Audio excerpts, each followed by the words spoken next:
You've probably heard a lot of people, including myself, recommend that you wear linen during the hotter months. It's well established that linen is one of the go-to fabrics to beat the heat, but why is that? Today I want to do a little bit of a deep dive into what makes linen such a great fabric for the summer, what the best kind of linen is, and which brands to look out for. Now let's get into the video. You might be interested to know that linen is actually made from the flax plant. Growing flax is actually very sustainable and eco-friendly because it requires minimal water, pesticides and fertilizers. The entire flax plant is used not only for clothing but also for food and beauty products, so there's minimal wastage. Linen itself is also 100% biodegradable, so it has a very low impact on the environment. Actually turning the flax into linen is a lengthy process though, and that's often reflected in the higher prices. Linen as a fabric for clothing has a ton of benefits. The main one, of course, is its breathability.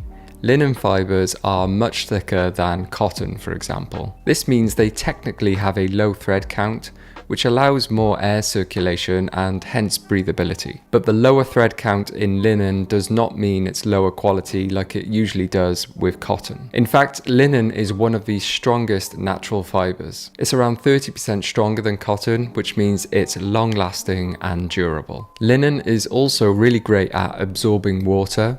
It can hold about 20% of its weight in water before it feels wet. This of course makes it an ideal fabric for warmer weather, because it wicks moisture away from the body and gives you a little bit more time before those sweat patches start to show. Linen is also naturally hypoallergenic and it's also anti-static, which means it isn't going to stick to the body, and that's why linen makes such good flowy fitting pieces. If you want to benefit from all of these advantages, then you're going to want to make sure you're getting a good quality linen, and there are several ways to determine that. One is called the Lee count, which refers to the amount of yards of linen yarn per pound. Put more simply, the higher the Lee count, the finer the linen is. Finer linen is usually an indication of quality because it's going to be softer, stronger, and it's going to drape over the body nicely, which is going to give you a better looking fit. The second way of determining linen quality, like so many other things, is finding out where it was made. Specifically, where the flax was grown is going to be a major factor in the quality of the linen. It's generally accepted that the best flax is grown in Western Europe. Places like France, Belgium, Italy, and even Ireland. These countries have the ideal climate for growing flax, as well as strict standards and centuries of expertise.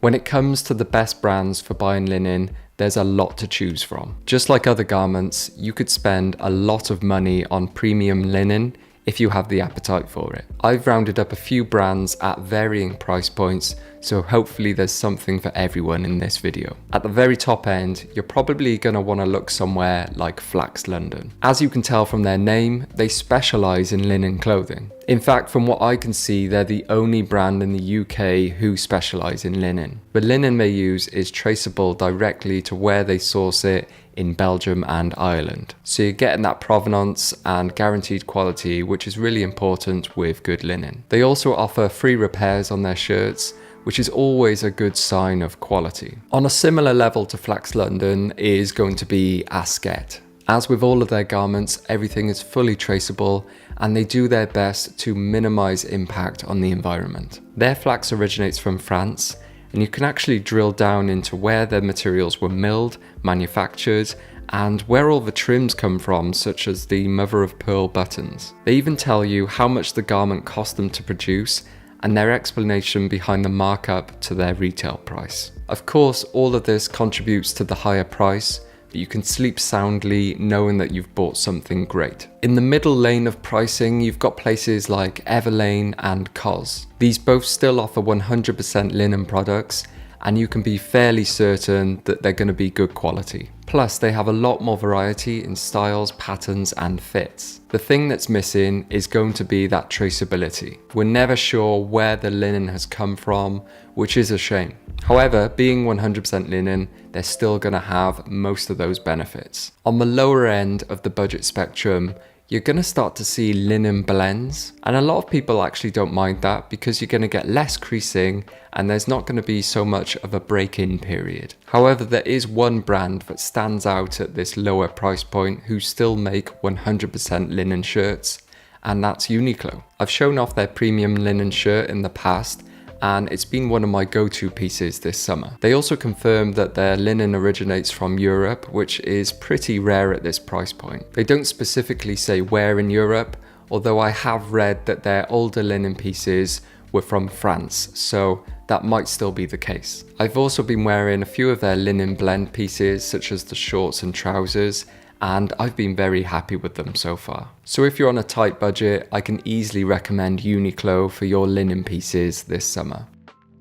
So there's a brief overview of what linen is and why it's actually so great in the heat, plus a few key places you can go to get quality linen garments. When doing my research, there were hundreds of other brands that look good as well, so I'd be really interested to hear if you have any recommendations. Anyway, I hope you found the video enjoyable and useful. Thank you very much for watching, and I'll see you next time.